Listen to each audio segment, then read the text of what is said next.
Bullet train অনেক fast, এটা আমরা সবাই জানি।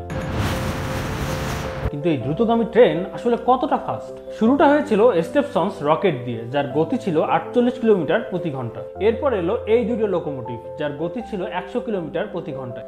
তারপর এলো ইন্ডিয়ান এক্সপ্রেস, গতি ছিল 130 কিলোমিটার প্রতি ঘন্টায়। এরপর ইংল্যান্ডের ম্যালার্ড ট্রেন, যার গতি ছিল 203 কিলোমিটার প্রতি ঘন্টায়।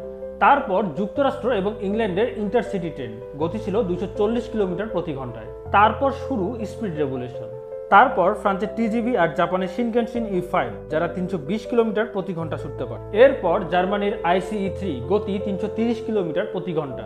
এরপর আসে এই তিনটি ট্রেন, যার গতি 350 কিলোমিটার থেকে 360 কিলোমিটার প্রতি ঘন্টা। তবে এরপরই বাজিমাত করে চীনের ফক্সিং হাও, যার গতি 420 কিলোমিটার প্রতি ঘন্টা। তারও উপরে চীনের সাংহাই ম্যাগলেভ, যার গতি 501 কিলোমিটার প্রতি ঘন্টা।